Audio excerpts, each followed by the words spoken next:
Selanjutnya kita beranjak ke pertanyaan dari Mbak Ega. Adakah metode yang unik dan menarik untuk memperkenalkan Al-Quran kepada anak kita? Terlebih lagi sejak anak tersebut sudah mulai bisa mengucapkan kata-kata seperti zazakil, mengucapkan kata-kata satu atau dua kata baru-baru. Masya Allah nih. Teman-teman mungkin ada yang kenal Kaisa ya, dulu pernah di Hafiz Cilik. Hafiz Cilik apa Hafiz Quran ya? Saya lupa tepatnya. Tapi saya dulu pernah jatuh cinta kepada Kaisa karena dia mengenalkan gerakan tangan ya. Jadi misalnya wasama izatil buruj gitu. Saya sempat tertarik dengan metode itu. Kayaknya kalau nanti saya punya anak, saya pengen deh ngajarin anak saya ngafal Quran pakai gerakan gitu.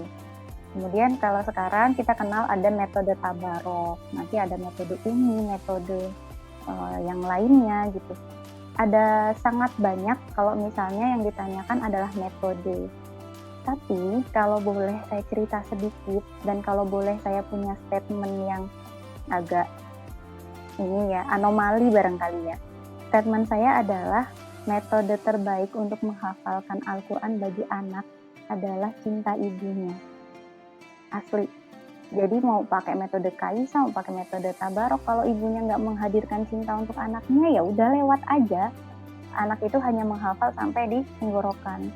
Tapi bayangkan misalkan gini, kita lagi jalan-jalan. Jadi suatu saat itu saya jalan-jalan terus, Altan tahu nggak yang menciptakan langit itu siapa? Kalau dia kan suka baca buku ya, tahu.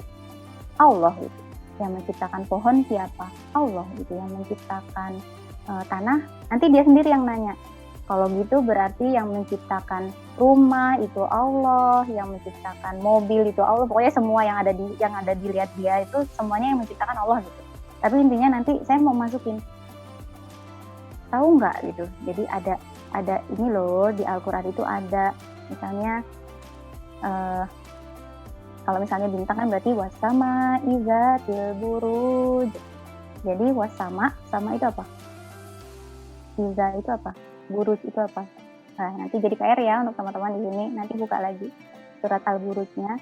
Jadi kalau mengenalkan bintang itu kita dialog dulu gitu. Kita ngobrol dulu sama anak, masuk dulu ke dalam dunia dia gitu. Udah gitu baru kita masukin.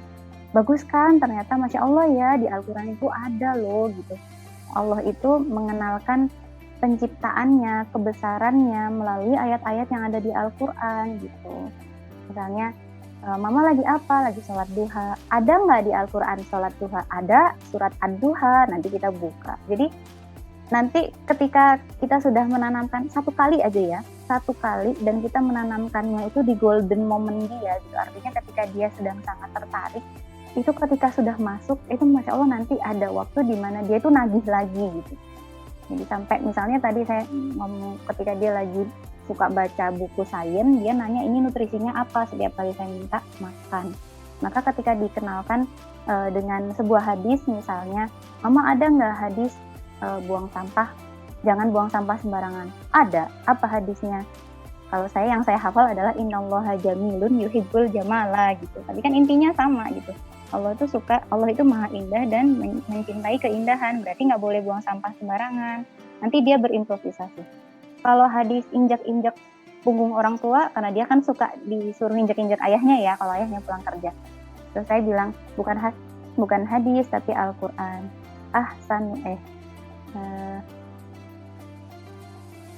Wabil walidaini ihsana, dan orang tuamu perlakukanlah dengan baik. Jadi injek-injek orang tua, terus mau disuruh kalau dimintain tolong, itu tuh perbuatan baik, ada loh di Al-Quran. Nanti dia nanya, kalau hadis mencium bunga, kalau hadis injak-injak orang sedunia, kalau hadis, dia berimprovisasi sendiri, tapi saya menganggap itu sebagai berarti udah masuk nih, yang saya tanamin itu udah masuk gitu, sekalipun logika dia baru sampai di situ. Udah, jadi jawaban saya cuma itu aja. Metodenya apa? Cinta ibunya. Udah cukup.